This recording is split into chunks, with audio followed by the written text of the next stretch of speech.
Bonjour Carole Delga. Bonjour. Est-ce que vous considérez comme Laurent Berger que le match est en train de se terminer sur la réforme des retraites ?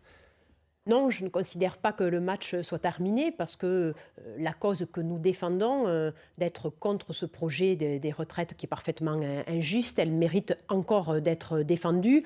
Demain, à l'Assemblée nationale, il y a un nouveau round. Et puis après, on peut continuer à travailler pour une autre réforme des retraites qui pourra s'appliquer plus tard. À travailler ou à manifester encore ? Il faut travailler surtout et puis aussi manifester. Mais il ne faut jamais rien lâcher. La cause, elle est juste. Cette réforme des retraites, elle va pénaliser celles et ceux qui ont les métiers les plus pénibles. Elle va pénaliser les femmes de par leur carrière fractionnée.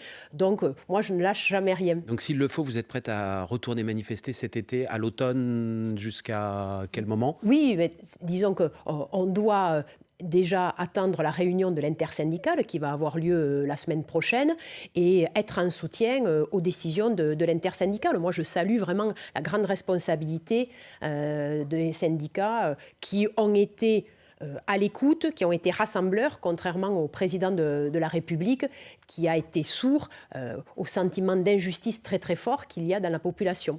Vous l'avez dit, la proposition de loi Lyotte doit être examinée demain dans l'hémicycle de l'Assemblée. Et la présidente, Yaël Braun-Pivet, a déjà prévenu qu'elle aura recours à l'article 40 de la Constitution pour faire obstacle et éviter un vote. Si elle le fait, qu'est-ce qui se passe ?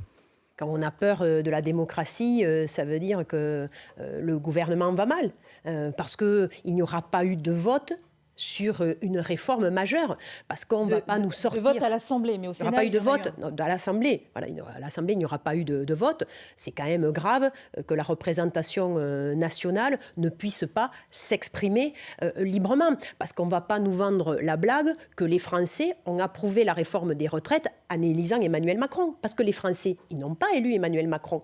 Ils n'ont pas voulu que Marine Le Pen accède au pouvoir. Et d'ailleurs, après, les Français ne lui ont pas donné à Emmanuel Macron la majorité à l'Assemblée nationale. Et c'est incroyable que le président de la République n'entende pas et un déni d'attention vis-à-vis de son peuple. Mais le gouvernement dit on respecte la Constitution en ayant recours à l'article 40, on respecte la Constitution. Non, mais encore heureux, on est dans un état de droit. On ne va pas quand même se féliciter de respecter la Constitution et d'être dans un état de droit. Ce qu'il faut, quand on gouverne, c'est rassembler et non pas fracturer. Aujourd'hui, Emmanuel Macron, il fracture le pays et il y a un ressentiment très très fort dans la population qui peut dériver vers des votes populistes et d'extrême droite. C'est cela le risque. S'il n'y a pas de vote demain, est-ce que vous souhaitez que la gauche dépose une motion de censure pour renverser Elisabeth Borne ?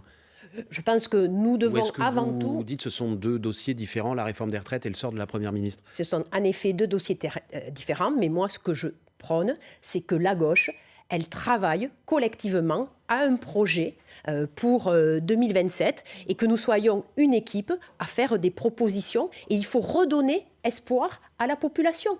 Aujourd'hui, nous avons ce sentiment de désespoir dans la population qui va nourrir à chaque fois l'extrême droite. Oui. Nous devons être en responsabilité et travailler. Si la gauche revient au pouvoir dans 4 ans, elle fera quoi ? Le retour à 62 ans, comme c'était dans le programme socialiste il y a quelques mois encore, ou la retraite à 60 ans, comme c'est dans le projet commun avec la NUP ? Clairement, moi, je suis pour la retraite à 62 ans, avec également une prise en compte de la pénibilité et des carrières fractionnées pour les femmes. Donc, les Français qui ont élu des députés de la NUP l'an dernier sur la retraite à 60 ans se sont fait avoir.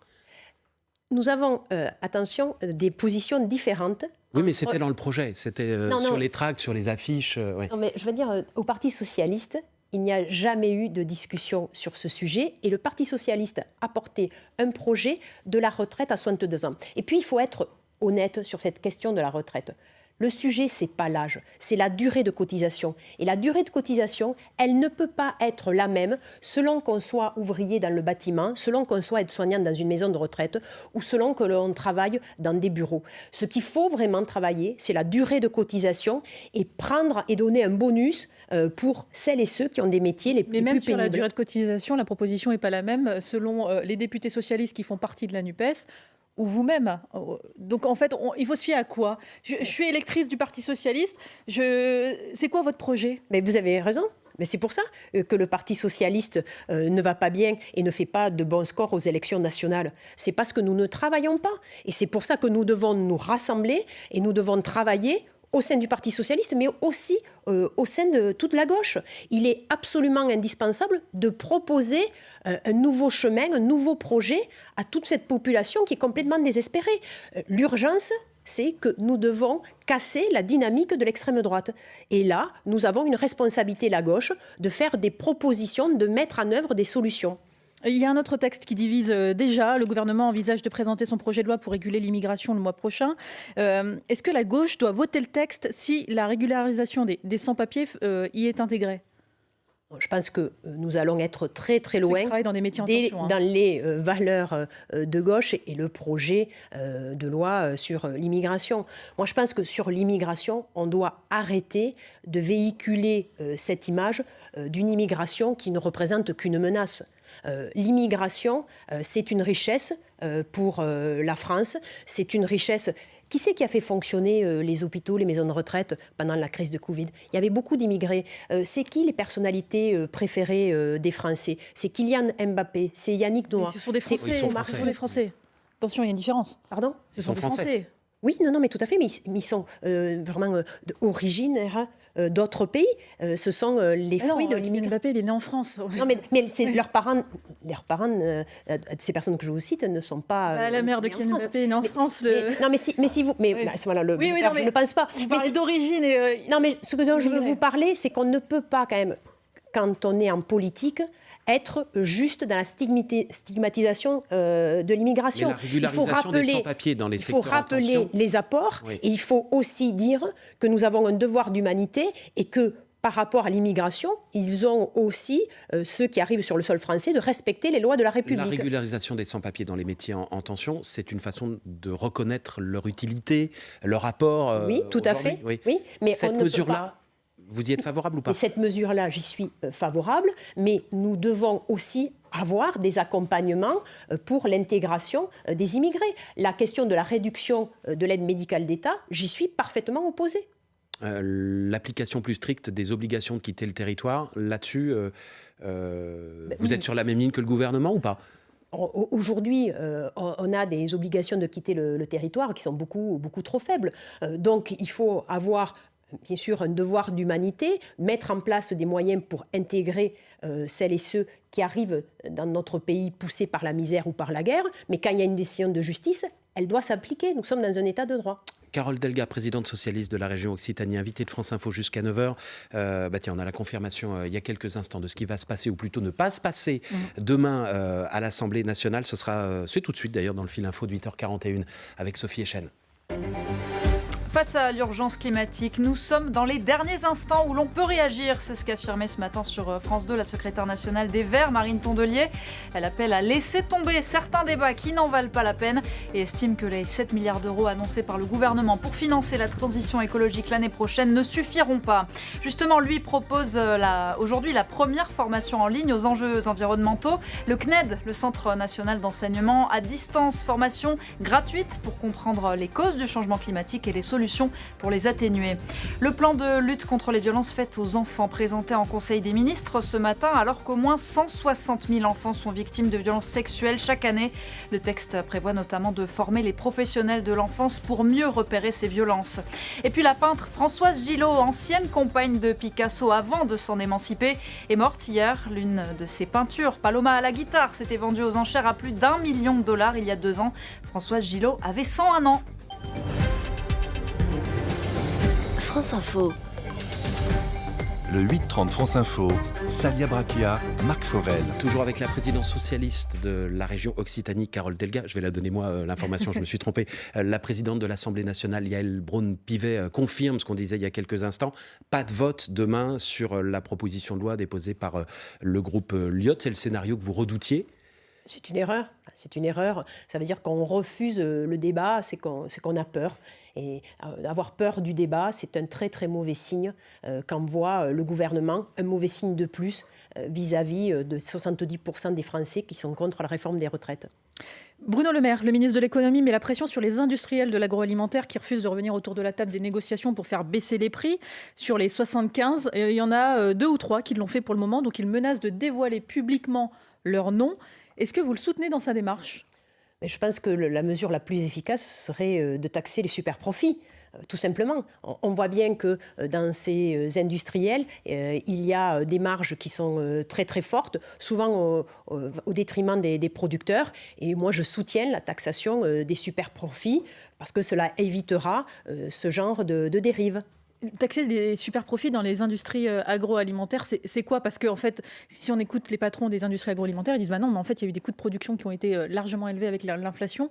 Non, Donc, non. Quand vous regardez les résultats de plusieurs industriels dans l'agroalimentaire et après d'autres entreprises dans d'autres secteurs, il y a des super profits qui ont été générés ces derniers mois et donc je pense qu'il est nécessaire de les taxer parce que d'aller vouloir faire une dénonciation publique, je trouve que ce n'est pas efficace, ça crée aussi un mauvais climat. Soyons avec des règles objectives.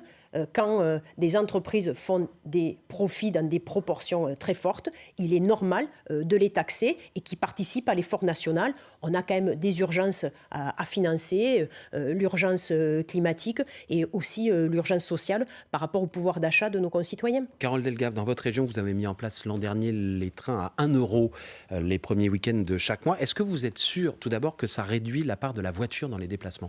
Oui, j'en suis sûre. Vous l'avez mesuré ? Tout à fait, puisque parmi toutes les personnes qui prennent le train à 1 euro, en fait, il y en a 40% qui n'avaient jamais pris le train. Et ensuite, il y en a plus d'un tiers qui vont devenir des usagers habituels du train. Et je rappelle qu'à l'échelle de l'Occitanie, c'est 6 millions d'habitants, c'est 13 millions de billets à 1 euro sur l'année 2022. Donc ça a un vrai effet sur la question du réchauffement climatique. Pourquoi ne pas le faire ou le tester en tout cas en semaine, c'est-à-dire quand les gens prennent la voiture pour aller travailler ? Alors, vous avez cité l'exemple du premier week-end, mais 13 millions de billets sur une année, tout d'abord, ce sont pour les salariés. En Occitanie, un salarié, il paye maximum son trajet 1 euro pour se rendre à son travail. Ensuite, c'est la gratuité pour les moins de 26 ans. Et en plus, nous avons la gratuité totale, tout public confondu, tous les premiers week-ends du mois. Donc, pour répondre à votre question, les salariés et les jeunes, en semaine et toute l'année, ils ont soit 1 euro, soit gratuité. C'est 1 euro, peu importe les revenus. Vous trouvez ça juste socialement ? Oui, parce que c'est une incitation massive pour le transport collectif et pour le train, qui est le mode de transport le plus écologique. Et là, on doit être dans une politique forte qui permet d'avoir un vrai effet levier. Si on commence à faire une tarification en fonction des revenus, ça veut dire qu'il doit y avoir une réservation des billets, une logistique qui est très lourde. Et là, on doit agir avec urgence, avec force.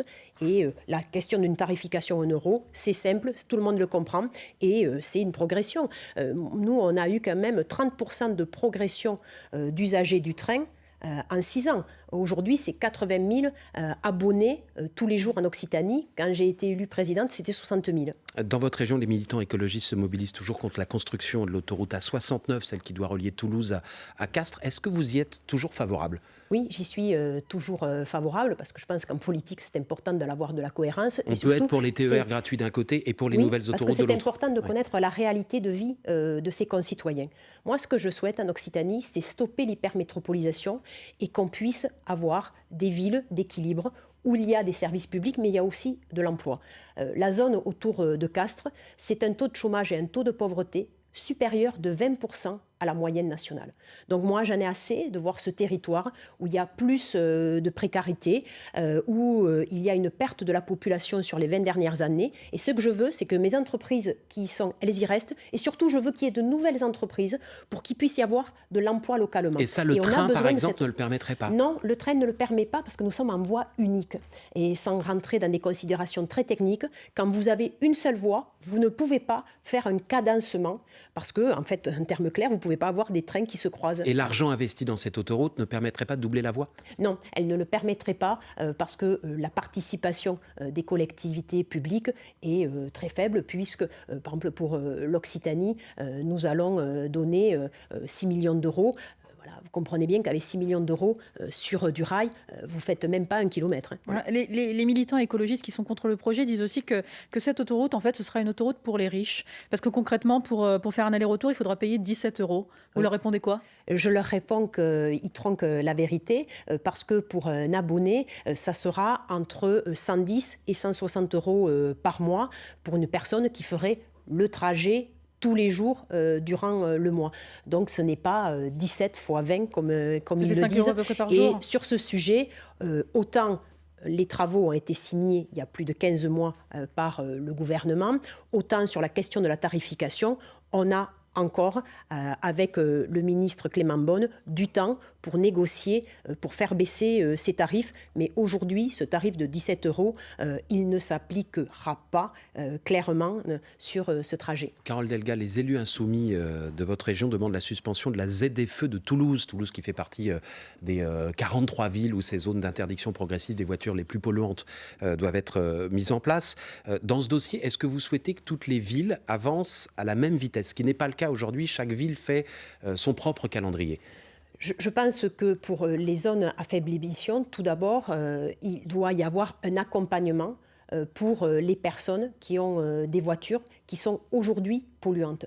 Et c'est là où le bât blesse, c'est qu'il n'y a pas d'aide de l'État assez forte pour les ménages les plus modestes, que ce soit des particuliers ou que ce soit des professionnels. En Occitanie, la région a décidé d'aider et les particuliers et les artisans. On donne un complément donc aux aides de l'État pour que les plus modestes puissent acheter un véhicule propre. Mais je pense qu'aujourd'hui, il faut retarder la mise en application des ZFE parce que le dispositif de l'État n'est pas assez finalisé. Il y a un temps de pédagogie qui n'a pas été pris. On repousse tout.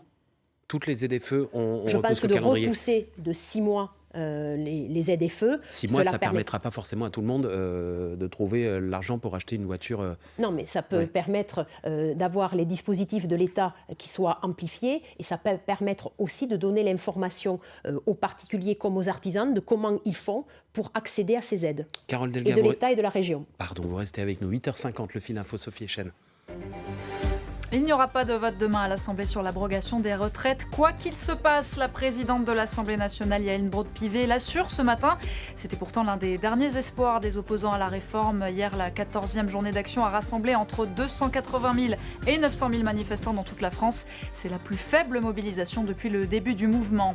Un cas de tuberculose détecté dans un collège de Vinay, près de Grenoble, en Isère. On ne sait pas s'il s'agit d'un élève, d'un professeur ou d'un membre du personnel. 150 adolescents, soit un quart des élèves du collège, vont devoir se faire dépister. Les automobilistes qui conduisent sans assurance sont de plus en plus nombreux en France, 800 000 selon le Fonds de garantie des victimes, qui lance aujourd'hui une nouvelle campagne de sensibilisation. Les jeunes conducteurs sont les plus concernés puisque la moitié a moins de 30 ans. Et puis Booba n'est pas le bienvenu au Maroc. Il devait se produire le 21 juin à Casablanca, mais les autorités ont annulé son concert, l'accusant de sexisme. France Info. Le 8-30 France Info, Salia Braquia, Marc Fauvel. Toujours avec la présidente de la région Occitanie, Carole Delga. Vous êtes à la tête de l'une des régions les plus touristiques de France, 13 départements. Le tourisme représente 7% des emplois chez vous. Est-ce que la sécheresse qui s'annonce risque de faire fuir les touristes cet été ? Aujourd'hui, les indications que nous avons, en effet, ce sont des débuts d'annulation, en particulier pour le mois d'août. J'en parlais encore la semaine dernière avec le président qui représente les hôteliers et les restaurateurs des Pyrénées-Orientales. Et donc, on doit avoir un message positif en disant que nous avons les moyens de bien accueillir les touristes, mais que nous devrons tous, aujourd'hui et à l'avenir pour plusieurs années, faire des efforts sur notre consommation d'eau, c'est-à-dire de prendre 4 douches dans la journée. Ça, ce n'est plus responsable, ce n'est pas compatible avec la préservation de la ressource eau. Et en Occitanie, nous aidons maintenant depuis 5 ans et les hôteliers et les restaurants et tous les équipements touristiques à réduire les consommations et d'énergie et d'eau, et nous devons être une région fer de lance sur le tourisme durable. Est-ce qu'il faut s'attaquer au surtourisme, notamment dans certaines cités balnéaires ? Il faut faire en sorte qu'il n'y ait pas un flux de touristes qui abîme l'environnement. Ce qu'a Alors, fait c'est Marseille, plus- par exemple, dans les Calanques, en limitant, en fixant des Oui, quotas tout à fait, parce que chaque jour. Vous pourriez faire la même chose dans certaines zones. Alors nous, c'est pas tellement sur le littoral, parce qu'on a un littoral qui est très grand et qui est spacieux, c'est plus sur des territoires de montagne qui sont assez enclavés et où il peut y avoir une surconcentration. Et c'est pourquoi on met en place des navettes avec des bus qui permettent de limiter les flux et comme ça de faire en sorte qu'il n'y ait pas une trop grande masse de touristes à un moment donné. Donc c'est par le biais des services des cars de la région que nous arrivons à réguler à l'accès sur des zones magnifiques, tout particulièrement en montagne. Carole Delga, dans plusieurs villes en France, les maires se livrent à une guerre contre Airbnb. Est-ce qu'ils ont raison? Ça va trop loin, notamment dans les villes touristiques? Oui, tout à fait. Je partage le combat de ces maires. Je suis toujours conseillère municipale. J'ai été maire également. Et en fait, Airbnb est complètement dévoyé. Donc, il faut revenir à l'esprit originel où c'était un propriétaire qui louait quelques semaines par an. Et en plus, ça pose un autre vrai sujet. C'est le manque de logement. Et je partage l'alerte de toutes les associations du logement, et en particulier la Fondation Abbé Pierre, qui dit qu'aujourd'hui, nous sommes vraiment à la limite de l'explosion du système de logement en France et Airbnb prive de la mise en location de logements. Donc on fait quoi? On met en place des quotas? On fait quoi? Il faut à ce moment-là donner des règles beaucoup plus strictes sur la mise en marché de ces appartements. On ne peut pas continuer à avoir aussi peu de location sur des logements existants et aussi peu de rénovation et de construction du neuf. On est vraiment à la limite de l'explosion. Moi, je vois de plus en plus de familles qui sont dans des logements indignes, qui ne sont mal isolés, où ils sont à 6 dans 40 mètres carrés. Ce n'est pas acceptable. Donc, on doit avoir un grand plan pour le logement et j'ai été très déçue par le plan du gouvernement qui a été présenté lundi. Vous étiez le week-end dernier, Carole Delga, à Montpellier avec d'autres socialistes anti-NUP. C'est quoi? C'est le début d'un putsch anti-Mélenchon? Non, alors nous étions à Montpellier, plus de 400, et nous étions toutes les sensibilités de la gauche, donc ce n'était pas que les socialistes. Il n'y avait que des socialistes. Ah non, ce n'est pas vrai. Il y avait des communistes, il y avait des écologistes. Bruno Bernard était là. Le numéro 3 du Parti communiste était là. Benoît Hamon était là. Qui est socialiste. Non, il n'est plus socialiste, Oui, Benoît, quand même, depuis quand même quelques années. On avait invité aussi des penseurs, des chercheurs. Et donc, c'était une réunion de travail. Mais l'idée, c'est quoi? C'est de renverser la statue de Jean-Luc Mélenchon? Non, l'idée, si vous préférez, c'est de proposer un projet pour les Français. Moi, ce que je veux, c'est que nous nous engagions collectivement pour les Français, pour avoir de nouveau des propositions, de nouveau relever la tête à gauche. Et c'est par le travail, c'est par le collectif. Et c'est ce que nous avons fait à Montpellier. On est en train de mettre en place une nouvelle forme de travail, dans la convivialité, mais dans le sérieux. On est en train de réinitialiser le logiciel socialiste et de la gauche. Mais c'est pas la logique de votre patron, le patron du Parti socialiste, Olivier Faure, lui qui est en adéquation avec la NUPES, qui est d'accord surtout avec eux et surtout qui a été réélu récemment à la tête du Parti socialiste lors du dernier congrès. Sur cette ligne-là. Olivier a été invité, il n'est pas venu. Oui. Voilà, c'est sa responsabilité. C'est dommage. Il aurait quand même vu beaucoup de monde et puis surtout, il aurait participé à une séance de travail. Vous savez, au Parti socialiste, ça fait longtemps qu'il n'y a pas eu de séance de travail organisée. Ah. Vous en parlez avec lui? J'en ai parlé pendant longtemps. Voilà, plus maintenant, depuis quelques mois, mais je lui en ai parlé pendant longtemps. Et c'est d'ailleurs un des objets de notre désaccord. Parce que pendant des années, j'ai soutenu Olivier Faure en lui disant mais il faut vraiment être de nouveau dans un travail de fond. La question du travail, par exemple, a beaucoup changé. Et donc, nous devons être force de proposition. Que le Parti socialiste n'ait pas un nouveau projet de société sur le rapport au travail, sur la révolution éducative qui est absolument indispensable pour lutter contre le déterminisme social, des propositions pour la sécurité, des propositions pour la gratuité des transports en commun. C'est ce que vous dites, mais les accords électoraux avec la France Insoumise, avec les écologistes, en fait, au sein de la NUPES, vous dites que ce n'est pas la bonne chose.